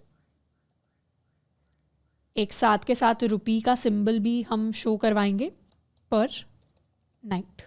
इसको कर लेते हैं सेव एंड रिफ्रेश। तो इस तरीके से हर एक कार्ड के साथ इमेज आ रही है, टाइटल आ रहा है, एंड उस जगह का हमारे पास प्राइस आ रहा है।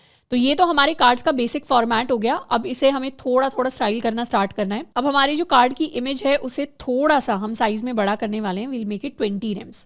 तो इस तरीके से हमारी इमेज थोड़ी सी एक्सपैंड होके आ जाएगी। प्लस हम चाहते हैं हमारे कार्ड्स एक सिंगल लाइन के अंदर आएँ, और एक लाइन के अंदर हम 3 कार्ड्स को रखना चाहते हैं। तो उस फॉर्मेट में लाने के लिए what we can do is, हम ये सारे के सारे जो कार्ड्स हैं इन्हें रोज़ के अंदर प्लेस कर सकते हैं। तो हम एक डिव बना लेंगे जिसको क्लास देंगे हम रो। तो ये हमारी रो हो गई, एंड ये जो डिव हैं इन सबको यहाँ पे प्लेस कर लेंगे, और नीचे वाला ये जो अनऑर्डर्ड लिस्ट है इसे हम रिमूव कर सकते हैं।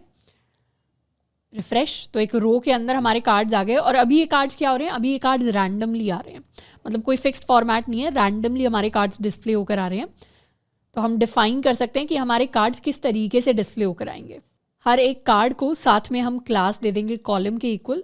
रिफ्रेश किया तो कॉलम क्लास दे दी, तो इसका मतलब सारे के सारे जो कार्ड्स हैं वो एक साथ, सारे के सारे एक ही रो का पार्ट है, तो सारे के सारे कॉलम्स की फॉर्म में हमारे पास आ जाएंगे। अब हम नहीं चाहते इस तरीके से आए, हम चाहते हैं एक रो के अंदर 3 या 4 कार्ड्स हों, तो उसके लिए हम रो के अंदर जाके कस्टम स्टाइलिंग को डिफाइन कर सकते हैं। तो अगर हम यहाँ पर लिखते हैं रो कॉलम्स लार्ज 3, तो इसका मतलब है कि एक रो के अंदर जितने भी कॉलम्स है लार्ज स्क्रीन साइजेस पे, क्या है लार्ज स्क्रीन साइज, जो हमारी बूटस्ट्रैप की वेबसाइट पे डिफाइन है, उस पे मिनिमम 3 कार्ड्स एक लाइन के अंदर दिखाई देंगे। अगर 3 से ज़्यादा की जगह तो 4 कार्ड भी फिट हो जाएंगे, पर 3 कार्ड्स हमारे पास दिखाई देंगे। तो इस तरीके से लार्ज स्क्रीन साइज के लिए हमने सेट कर लिया। और जैसे ही इसे इंस्पेक्ट करके हम मीडियम की तरफ जाने की कोशिश करेंगे, तो वहाँ क्या होगा, दोबारा से इस तरीके से आ जाएंगी चीज़ें, यानी एक ही रो के अंदर सब कुछ। तो उसके लिए हमें डिफाइन करना पड़ेगा रो कॉलम्स। मीडियम पे हम चाहते हैं मीडियम पे भी 3 कार्ड्स दिखाई दें, और रो कॉलम्स स्मॉल पे हम चाहते हैं एक लाइन के अंदर एक ही कार्ड दिखाई दे। मीडियम पे we can set it to 2, we can save it, refresh, and इस तरीके से मीडियम जब स्क्रीन साइज होगा उस पर 2 कार्ड्स दिखाई देंगे, जब स्मॉल स्क्रीन साइज होगा उस पर एक कार्ड दिखाई देगा।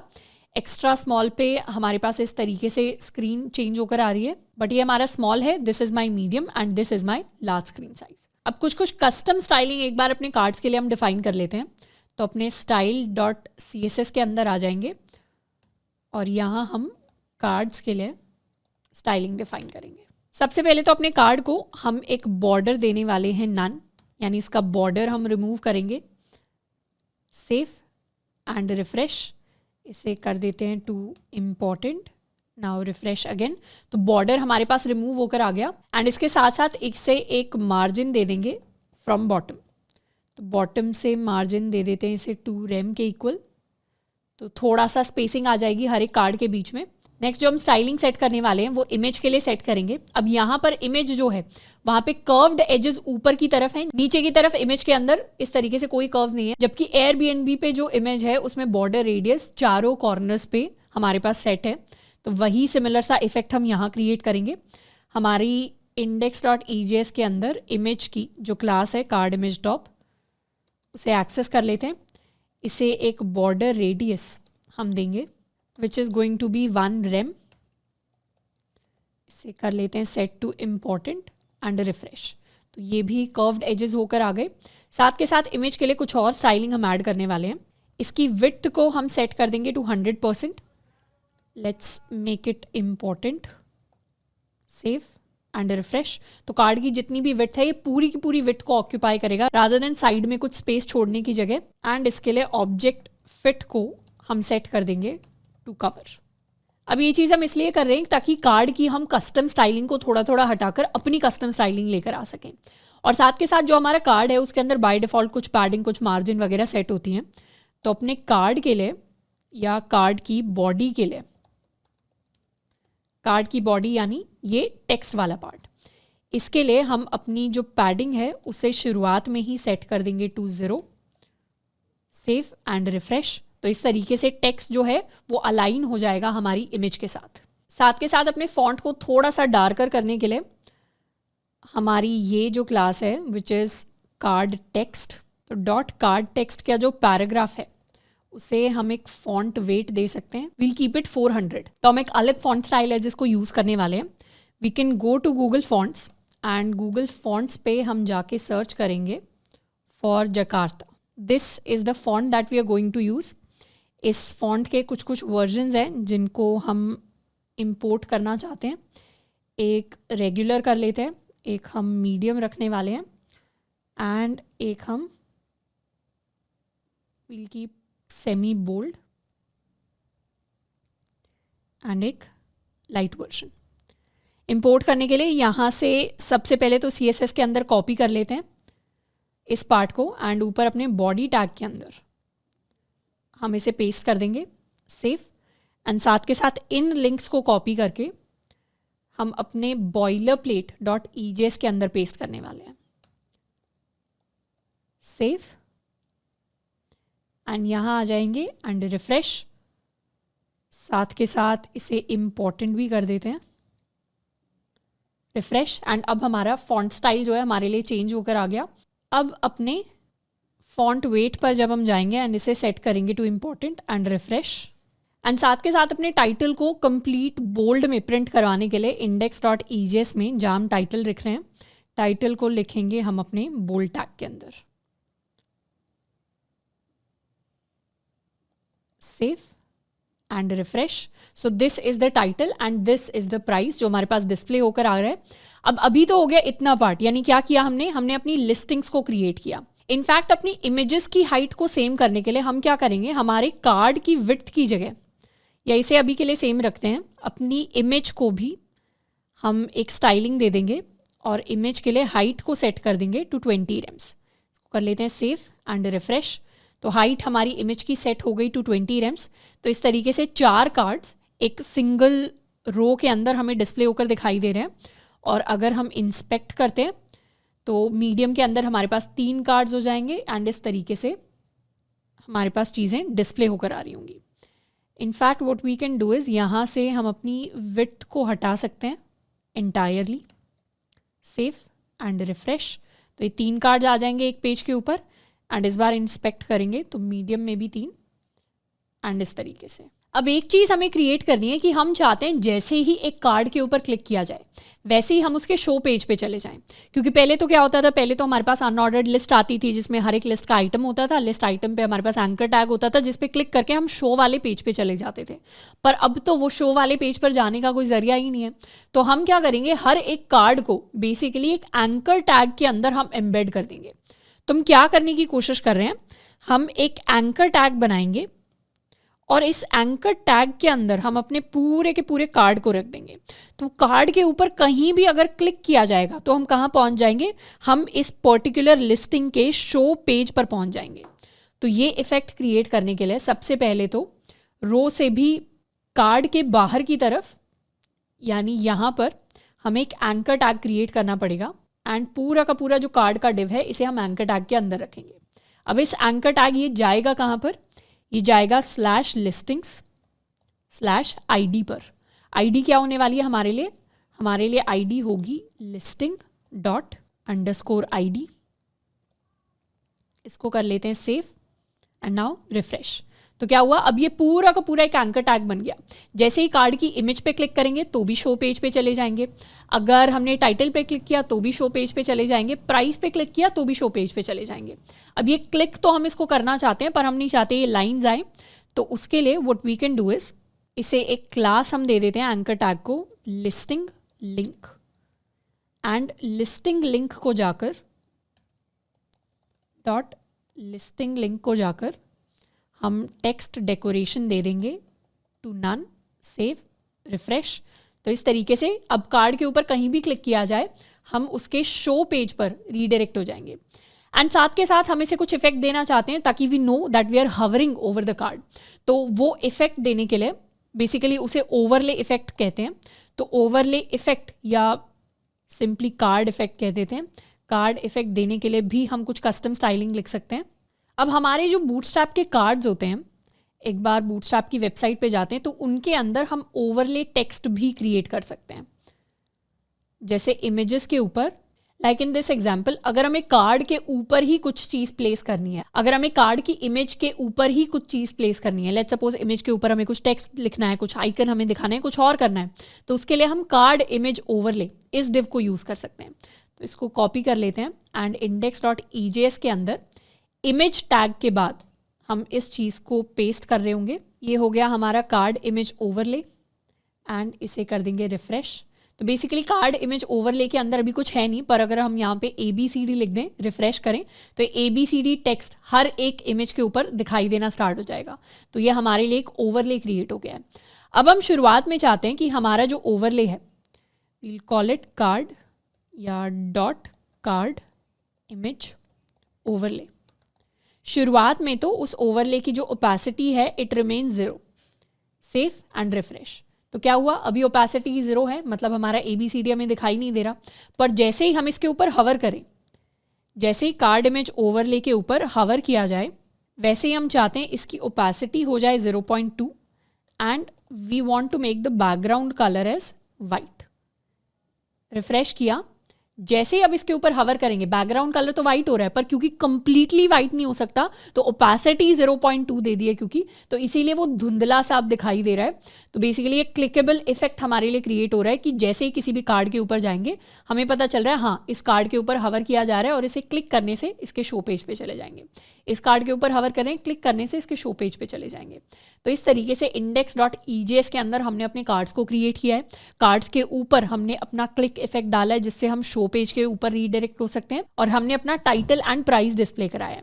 अभी के लिए index.ejs से ये ABCD हम हटा सकते हैं, रिफ्रेश, एंड अभी भी हमारा ओवरले इफेक्ट जो है वो हमारे लिए काम करेगा। तो ये तो हो गया हमारा इंडेक्स का पेज। अब इसके बाद नेक्स्ट जिस चीज़ को हम स्टाइल करने वाले हैं ये है हमारा ऐड न्यू लिस्टिंग वाला पेज, यानी ये जो फॉर्म है इसे हम और बेटर तरीके से रिप्रेजेंट कर रहे होंगे।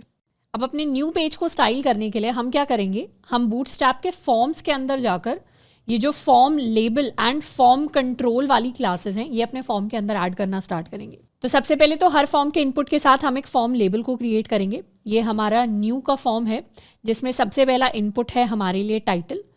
तो यहाँ हम एक लेबल क्रिएट करेंगे जिसमें हम लिखने वाले हैं एंटर टाइटल, या simply we can call it title, and इसे लिख सकते हैं फॉर इक्वल्स टाइटल, एंड साथ के साथ इसे हम क्लास दे देंगे फॉर्म लेबल, एंड इनपुट को हम एक क्लास देने वाले हैं equal to form control. Similar labels हम हर एक इनपुट फील्ड के साथ क्रिएट करेंगे एंड इन दोनों को एक कॉमन डिव के अंदर डाल देते हैं। So this is my first div.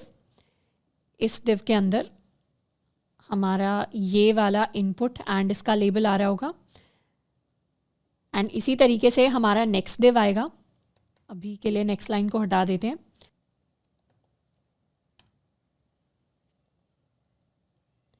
इस डिव के अंदर एक हमारे पास लेबल आएगा, एक हमारे पास टेक्स्ट एरिया होगा। इसे हम नाम दे देते हैं description, simply for description. And ये जो क्लास है फॉर्म कंट्रोल इसे भी कॉपी कर लेते हैं अपने टेक्स्ट एरिया के अंदर। प्लेस होल्डर को वी कैन रिमूव। एक और नया डिव क्रिएट करते हैं। डिव के अंदर दोबारा से हमारे पास एक लेबल आएगा एंड हमारे पास हमारी इनपुट फील्ड आएगी। तो ये है हमारी इनपुट फील्ड। लेबल के अंदर हम एक क्लास देने वाले हैं which is going to be form label, and यहाँ पर हम क्लास देंगे form control.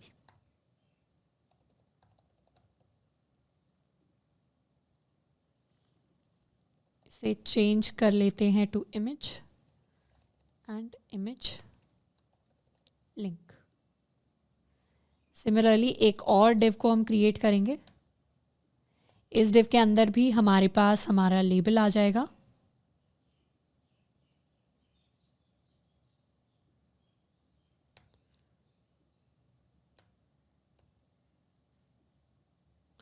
This is going to be the price, and price के साथ हम अपने इनपुट को एसोसिएट कर देंगे। इस इनपुट को हम अपनी क्लास देने वाले हैं दोबारा से form control for price. Next div is for country, तो अपना लेबल पेस्ट कर लेते हैं, this is for country. Same input हमारे पास आ जाएगा और यहाँ हम क्लास दे देंगे form control, and this is the last div.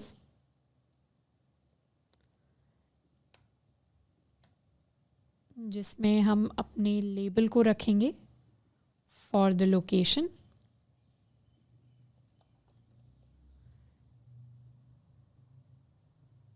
And ये हो जाएगा हमारा इनपुट फील्ड। इसे कर लेते हैं सेव, एंड इस बटन को हम क्लास दे देंगे button, so that we get a bootstrap button, and in fact इसको BTN डार्क दे देते हैं। Save, refresh. तो ये ऐड न्यू लिस्टिंग के बाद जो हमारा क्रिएट न्यू लिस्टिंग का पेज है उसमें हमारा फॉर्म कुछ इस तरीके से हमारे पास दिखाई देगा। Save and refresh. तो अब यहाँ पर स्पेसिंग ऐड करने के लिए हम अपनी बूटस्ट्रैप की एक क्लास ऐड कर सकते हैं हर एक डिव के साथ, विच इज़ मार्जिन बॉटम 3। तो इस तरीके से हर किसी को थोड़ी सी ब्रीदिंग स्पेस मिलेगी। सारे डिव्स के अंदर we can add the class and refresh. तो यहाँ पर हमारा टाइटल हमारे पास आने वाला है, यहाँ हमारा डिस्क्रिप्शन हमारे पास आएगा, this is going to be for image link. यहाँ हम प्राइस ऐड करेंगे, यहाँ हम कंट्री का नाम ऐड करेंगे, यहाँ लोकेशन। अच्छा, लोकेशन के लिए इसे भी हम एक क्लास दे देते हैं form control. Save and refresh. So यहाँ पर हमारे पास हमारी लोकेशन आएगी। अब अगर हमें इस फॉर्म के साइज़ को थोड़ा सा छोटा करना है, क्योंकि इसकी जो विड्थ है हर एक इनपुट फील्ड की, टेक्स्ट एरिया की जो विड्थ है वो काफ़ी ज़्यादा है, तो हम क्या कर सकते हैं, सारे के सारे फॉर्म को हम एक रो के अंदर प्लेस कर सकते हैं और हर एक डिव को हम एक कॉलम की फॉर्म में ट्रीट कर सकते हैं। तो सबसे पहले हम एक डिव क्रिएट कर लेते हैं which is going to be row, and सब कुछ यानी कोड का सारा पार्ट हमारी इस रो के अंदर आएगा। अगर स्क्रीन 12 पार्ट्स में डिवाइडेड है तो हम चाहते हैं हमारा फॉर्म सिर्फ 7 या 8 पार्ट्स को ऑक्यूपाई करे, तो उसके लिए हम एक डिव बना सकते हैं। लेट्स क्रिएट अ डिव जो हमारा कॉलम डिव बनेगा, एंड इस कॉलम डिव के अंदर हम अपनी क्लास दे सकते हैं कॉलम 8, जिससे 8 कॉलम्स ऑक्यूपाई होंगे। तो हमारा फॉर्म थोड़ा सा छोटा हो गया। एंड अगर हम इसे एक ऑफसेट देना चाहते हैं, ऑफसेट यानी लेफ्ट से अगर कुछ स्पेस देना चाहते हैं, तो इसे हम एक ऑफसेट दे देंगे फॉर 2। Save and refresh. तो मिडल ऑफ द पेज में हमारे पास हमारा फॉर्म आ जाएगा। इसके बाद हम अपनी प्राइस एंड कंट्री को सेम लाइन के अंदर लेकर आ सकते हैं फॉर्म में। प्राइस एंड कंट्री को सेम लाइन के अंदर लाने के लिए हमें एक और रो क्रिएट करनी पड़ेगी, डॉट रो, एंड उसके अंदर हम अपने प्राइस एंड कंट्री वाला label and input field add करेंगे। साथ के साथ ये तो क्योंकि सिंगल रो हो गई, तो प्राइस कॉलम है एंड दूसरा कॉलम है हमारे पास कंट्री। तो प्राइस के लिए हम कुछ स्पेसिफिक कॉलम नंबर इसके अंदर ऐड कर सकते हैं। तो हम चाहते हैं प्राइस तो हमारा कॉलम 4 ले, एंड हमारी जो कंट्री है वो हमारे लिए कॉलम 8 ले। इसको कर लेते हैं सेव, रिफ्रेश। तो इस तरीके से price and country same field के अंदर आ जाएगी। इंस्पेक्ट कर रहे हैं, अगर इंस्पेक्ट करके अगर फॉर्म को हम छोटा करेंगे तो एक पॉइंट पे क्या होगा, स्मॉल स्क्रीन साइज पर हम चाहते हैं प्राइस एंड कंट्री जो है इंडिविजुअल लाइंस पे आ जाए। तो यहाँ हम मीडियम ऐड कर सकते हैं कि मीडियम एंड मीडियम के बाद 4:8 का रेशियो रहे। उससे पहले हम चाहते हैं एंटायर कॉलम ये ऑक्यूपाई करें। तो इस तरीके से प्राइस एंड कंट्री अलग अलग कॉलम्स में आ गए, पर जब एक्सपैंड करके मीडियम पे चले जाएंगे तो दोनों सेम लाइन के अंदर आ जाएंगे। एंड इनफैक्ट लार्ज साइज में भी दोनों हमारे सेम लाइन के अंदर आ जाएंगे। हम चाहें तो इनके प्लेस होल्डर्स को चेंज कर सकते हैं। फर्स्ट प्लेस होल्डर में लिख सकते हैं ऐड अ कैची टाइटल। डिस्क्रिप्शन को अभी के लिए छोड़ देते हैं। इमेज के अंदर एंटर इमेज URL लिंक, ठीक है। प्राइस के अंदर we can give a sample price like 1200, and country के अंदर सैम्पल के लिए we can write India. Location के अंदर हम कोई भी लोकेशन लिख सकते हैं, we write Jaipur, Rajasthan, refresh. तो इस तरीके से हमारा फॉर्म चेंज हो गया है। इसको हमने एक डिफरेंट फॉर्मेट दे दिया है, और जैसे ही हम ऐड के ऊपर क्लिक करेंगे ये ऐड भी हो जाएगा। कुछ ब्रीदिंग स्पेस और एक्स्ट्रा देने के लिए हम क्या कर सकते हैं, फॉर्म यानी बटन के जस्ट बाद हम कुछ एक्स्ट्रा लाइंस को ऐड कर सकते हैं, रिफ्रेश। तो इस तरीके से हमारे पास एक्स्ट्रा लाइंस आ जाएंगी। इनफैक्ट हेडिंग से जस्ट पहले भी we can add some space. तो ये हमारे पास फॉर्म क्रिएट होकर आ जाएगा। अब इसमें एक चीज़ हमने नोटिस की होगी कि यहाँ पर अगर हम ये एक्स्ट्रा लाइंस नहीं देते, रिफ्रेश करते हैं, तो हमारा ये जो फुटर है ये नीचे स्टिक होके नहीं रह रहा। फुटर क्या हो रहा है, फुटर अभी फ्लोट कर रहा है हवा में, पर हम तो चाहते हैं फुटर हमारा हमेशा स्टिक रहे बॉटम के ऊपर। तो उसके लिए फुटर के अंदर हमें 1-2 चेंजेस करने पड़ेंगे। हम बेसिकली चाहते हैं जो भी हमारा पेज क्रिएट हो उसमें पेज 100% विड्थ को ऑक्यूपाई करे, और उसके बाद जो जितनी जगह बचती है उसमें हमारा फुटर आए। तो उसके लिए style.css के अंदर जाके हम अपनी बॉडी को जाकर सबसे पहले तो एक देंगे डिस्प्ले फ्लेक्स। उसके अलावा फ्लेक्स की जो डायरेक्शन है उसे हम रखेंगे कॉलम, एंड हम इसे एक मिनिमम हाइट देने वाले हैं equal to 100 view port height. साथ के साथ हमारा जो कंटेनर है, यानी हमारे बॉयलर प्लेट के अंदर ये जो हमने मेन कंटेनर रखा है जिसमें सारा का सारा पार्ट जो है एम्बेड होता है आके, इसे हमने कंटेनर क्लास दी है। स्टाइल डॉट CSS के अंदर अपनी कंटेनर क्लास को हम फ्लेक्स देने वाले हैं equal to 1। Save and refresh. तो इससे क्या हुआ, हमारी जो कंटेनर क्लास है उसने पूरी हाइट, हमारी जो मिनिमम हाइट है उसको ऑक्यूपाई किया एंड हमारा फुटर इस बार हर एक पेज पे बॉटम में जाके एम्बेड हो जाएगा। इस बटन को भी हम थोड़ा सा वही सेम कलर देने वाले हैं जो हमने अपने आइकन को दिया था। तो हमारी new.ejs के अंदर इस बटन का, इसे एक नाम दे सकते हैं, इसको ऐड बटन हम कह सकते हैं। This is my add button. इस कलर को कर लेते हैं कॉपी और लास्ट में जाके हमारा जो ऐड बटन है इसे हम एक बैकग्राउंड कलर दे सकते हैं equal to this, will call it important. तो ये हमारा बैकग्राउंड कलर आ गया। बॉर्डर को हम रिमूव कर सकते हैं। We can set the border to none with important. तो ये हमारा बॉर्डर सेट हो गया। इस तरीके से ये हमारे न्यू वाला जो टेम्पलेट है, न्यू वाला जो पेज है, उसके लिए हमने स्टाइलिंग को सेट कर दिया है एंड काफ़ी सारी डिफरेंट क्रिएटिव चीज़ें इसके अंदर हमने की हैं। तो ये हो गया हमारा न्यू वाला पेज। अब हमारे पास 2 और पेजेस बचे हुए हैं। एक है हमारा एडिट वाला पेज एंड एक है हमारा शो वाला पेज।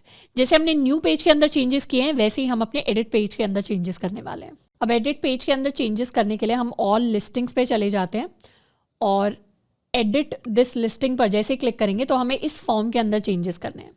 तो अपने edit.ejs को हम खोल लेते हैं। इसके अंदर चेंजेस करने के लिए हमें वो सिमिलर फॉर्मेट लेकर आना पड़ेगा जो हमारे new.ejs के अंदर है।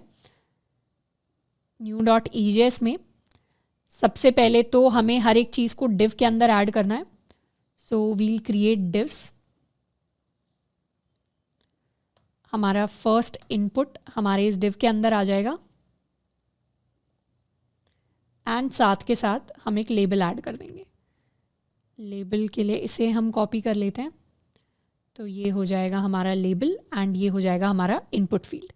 इसे हम क्लास दे देंगे इक्वल टू फॉर्म कंट्रोल। इसी तरीके से हम एक और डिव को क्रिएट कर लेंगे। उसके अंदर हमने लेबल ऐड कर दिया एंड ये हो गया हमारा टेक्स्ट एरिया। इसे भी क्लास दे देते हैं फॉर्म कंट्रोल। या टाइटल की जगह हम ऐड करने वाले हैं image and this is going to be the image link. यहाँ पे आ जाते हैं, यहाँ हम ऐड करेंगे अपने प्राइस को and this is going to be the price. साथ में क्लास हो जाएगी फॉर्म कंट्रोल। ये हो जाएगा फॉर आर कंट्री एंड यहाँ भी हम ऐड कर देंगे कंट्री। इसे भी क्लास दे देंगे form control. This is for the location. यहाँ हम लिख देंगे लोकेशन एंड इसे भी हम क्लास दे देंगे फॉर्म कंट्रोल के इक्वल। अपने बटन को हमें क्लास देने वाले हैं BTN के इक्वल एंड इसे भी कर देते हैं BTN डार्क। इनफैक्ट एक और क्लास दे देते हैं, we'll call it R edit BTN यानी एडिट बटन। सेव। ऊपर टेक्स्ट एरिया के अंदर जाके यानी डिस्क्रिप्शन में हम इसे लिख देते हैं for description and this is for description. और इसे भी हम एक क्लास दे देते हैं। The class is going to be equal to form control. Save and now refresh. तो हमारा एडिट पेज कुछ ऐसा दिखाई देगा। इसे भी सिमिलरली हम एक रो के अंदर फॉर्मेट करेंगे।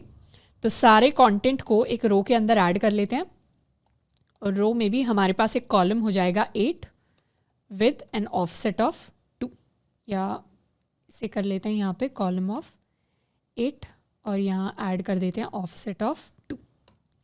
ये सारा का सारा कंटेंट हम इसी रो एंड कॉलम के अंदर ऐड करने वाले हैं। रिफ्रेश। तो इस तरीके से हमारे पास हमारा फॉर्म आ जाएगा जिसमें ऑलरेडी एम्बेडेड टेक्स्ट है हमारे पास, जिस टेक्स्ट को हम एडिट कर सकते हैं। प्राइस एंड कंट्री को हम सेम रो के अंदर ऐड कर सकते हैं। तो यहाँ आ जाते हैं प्राइस एंड कंट्री के लिए एक सिंगल रो हम क्रिएट करेंगे। सिंगल रो के अंदर दोनों आ जाएंगे एंड इन्हें क्लास दे देते हैं column medium 4 and column medium 8 के इक्वल। Save and refresh. तो इस तरीके से हमारे एडिटिंग के हमारे पास डिफरेंट ऑप्शंस आ जाएंगे। ऊपर से हम चाहें तो इस रो को मार्जिन फ्रॉम टॉप दे सकते हैं 3 के इक्वल। रिफ्रेश, तो ऊपर से मार्जिन मिल जाएगी। एंड इनफैक्ट एडिट बटन को भी हम मार्जिन फ्रॉम टॉप दे देते हैं, will give it a margin from top equal to 3। तो इस तरीके से स्पेसिंग हमारे पास आ जाएगी। सिमिलर स्पेसिंग हम new.ejs के अंदर भी ऐड कर सकते हैं। टॉप से मार्जिन इसे 3 दे देंगे। ये MT3 हमारी बूटस्ट्रैप की क्लास होती है जिससे by default margin top add हो जाता है। एंड यहाँ पर भी बटन को हम दे देंगे margin top of 3। Save and refresh. Add new listing के अंदर भी रिफ्रेश।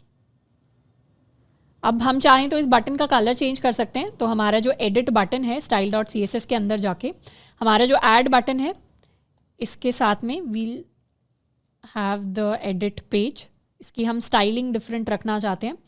तो हमारा जो एडिट बटन है इसे भी हम same background and border properties देंगे। Save and refresh.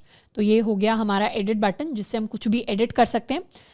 We can edit the price to be 2100, edit किया, वापस से आगे, नाउ द प्राइस इज 2100। तो हमने एडिट को कर लिया है फॉर्मेट, यानी इस पेज को फॉर्मेट कर लिया, हमने अपने ऐड पेज को फॉर्मेट कर लिया। नेक्स्ट अब हम फॉर्मेट करने वाले हैं हमारे शो पेज को, यानी एडिट करने के बाद हमारा ये वाला जो पेज है ये हमें कैसा दिखाई देता है, इसे हम चेंज करेंगे। अब इस शो पेज के अंदर भी डेटा को डिस्प्ले कराने के लिए हम अपने फॉर्म के कार्ड कंपोनेंट को यूज़ करेंगे। जैसे हमने पहले कार्ड को क्रिएट किया था वैसे ही हम कार्ड टाइप स्ट्रक्चर है जिसे क्रिएट करके अपने फॉर्म को यूज़ करने वाले हैं। तो we can copy this type of structure. In fact यहाँ खुद की हम क्लास बना सकते हैं अपने show.ejs के अंदर। h3 के नीचे हम एक div क्रिएट कर देते हैं जिसे हम क्लास देंगे कार्ड के इक्वल।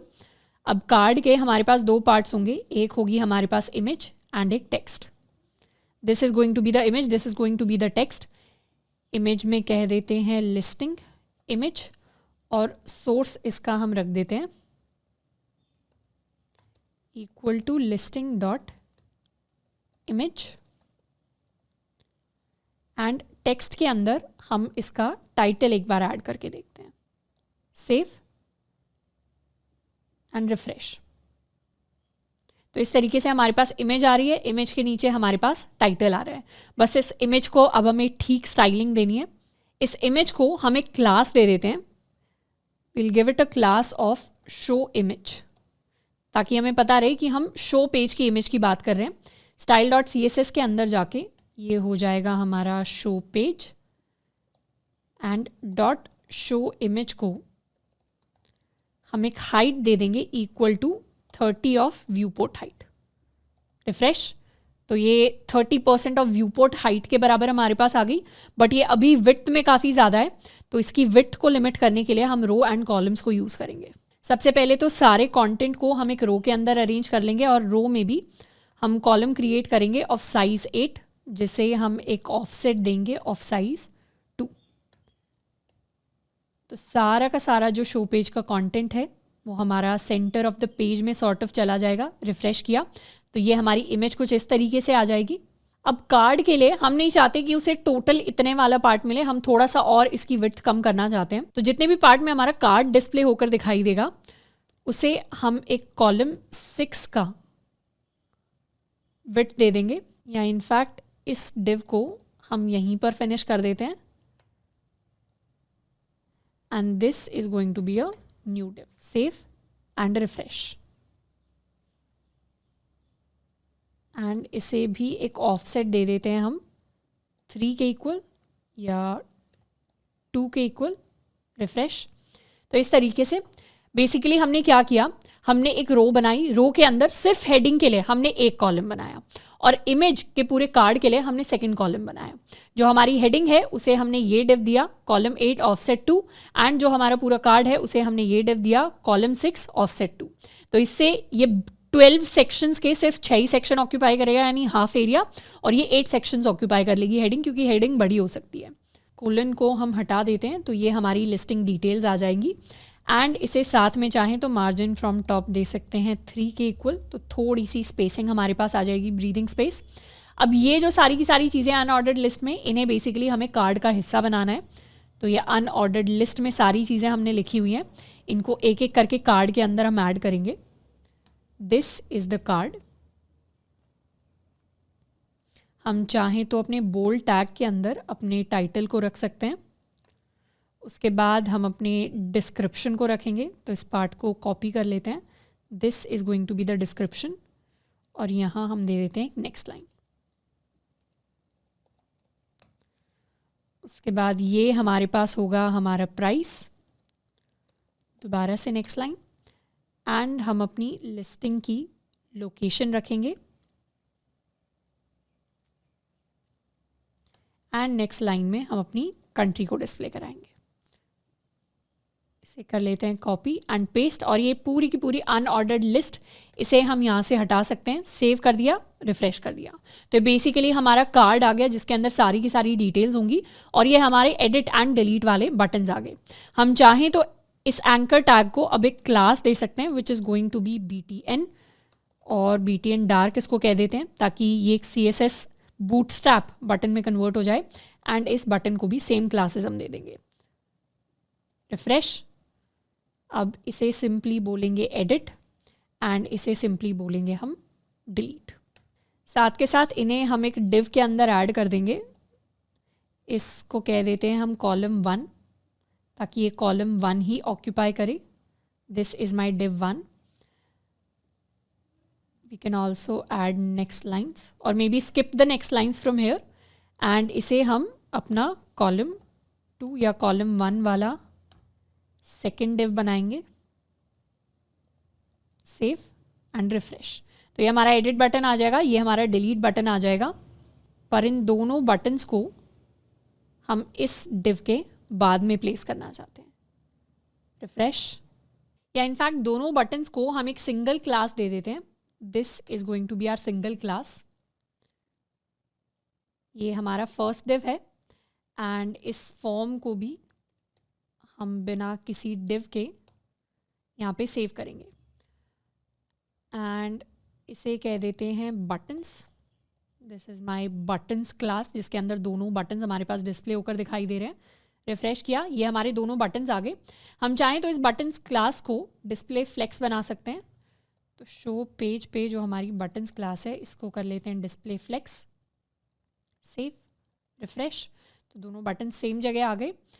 साथ में जो बटन है इसे हम सेट कर देते हैं इसका कॉलम टू 1, एंड इस बटन के लिए भी सेट कर देते हैं कॉलम टू 1, एंड इन्हें कुछ ऑफसेट दे देते हैं।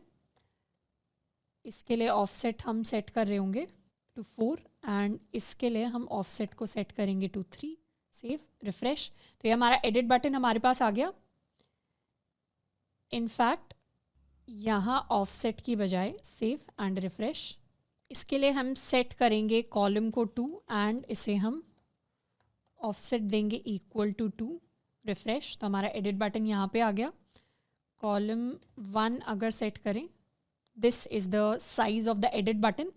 डिलीट बटन के लिए we can also give it a column of 2, and इसके लिए ऑफसेट सेट करेंगे हम to 4। Refresh, this is the delete button. In fact इसके लिए कॉलम 2 नहीं सेट करेंगे, हम चाहते हैं कि फॉर्म का जितना भी विड्थ है ये उसको ऑक्यूपाई कर ले, तो ये हमारा एडिट बटन हो जाएगा, ये हमारा डिलीट बटन हो जाएगा। हम अपने डिलीट बटन को चाहें तो एक डिफरेंट कलर दे सकते हैं, वी कैन कॉल इट, या एडिट बटन को भी डिफरेंट कलर दे सकते हैं। इसे अगर हमने एडिट बटन क्लास दे दी तो इसकी स्टाइलिंग अपने आप चेंज हो जाएगी। एडिट करेंगे तो एडिट वाले पेज पर हम आ जाएंगे, डिलीट करना चाहें तो हम इसे डिलीट भी कर सकते हैं। अब साथ के साथ अपने कार्ड के लिए जो हमने कार्ड क्रिएट किया है, दिस कार्ड, इसे हम शो कार्ड भी नाम दे सकते हैं। इसके लिए हम पैडिंग को रीसेट करने वाले हैं। हमारे शो कार्ड के लिए we are going to set the padding left to 0 and the padding right to also 0। Save and refresh, and show.ejs के अंदर हम इसके ऑफसेट को सेट कर देंगे टू 3 लाइक दिस। अपने हेडिंग के लिए भी हम ऑफसेट को 3 सेट कर सकते हैं। इनफैक्ट अपने बटन्स के लिए भी we can set the offset to 3 and this to probably 5। Refresh, तो इस तरीके से हमारा एडिट, हमारा डिलीट एंड हमारा पूरा का पूरा कंटेंट हमारे पास आ जाएगा। तो अब दोबारा से ऑल लिस्टिंग्स पे चले जाएंगे, तो ये हमारी सारी की सारी लिस्टिंग्स हैं हमारे पास। इन लिस्टिंग्स में हम चाहें तो किसी भी पेज के ऊपर जा सकते हैं। पेज के ऊपर जाएंगे तो इस तरीके से हमारे पास डिटेल्स लिस्ट होकर आ जाएंगी, हमारे पास हमारे बटन्स आ जाएंगे। एडिट करना चाहते हैं तो किसी भी लिस्टिंग को जाके हम एडिट कर सकते हैं। हम चाहें तो एक ऐड न्यू लिस्टिंग कर सकते हैं। एक बार सारी चीज़ों को टेस्ट आउट करते हैं। So this is the index page. Add new listing करेंगे अगर, तो यहाँ हम एक नई लिस्टिंग ऐड कर सकते हैं, my home. It is a sweet place to live in. And image के अंदर अभी हम इमेज को खाली छोड़ने वाले हैं। We list the price as 1800। Country is going to be India, location is going to be Delhi. Add कर दिया हमने लिस्टिंग को। इंडेक्स के अंदर लास्ट में जाके हमारी लिस्टिंग ऐड हो गई। हम इसके ऊपर क्लिक कर सकते हैं एंड ऑब्वियसली इमेजेस को लोड होने में थोड़ा सा टाइम लगेगा क्योंकि हम लिंक से लेकर आ रहे हैं इमेजेस को।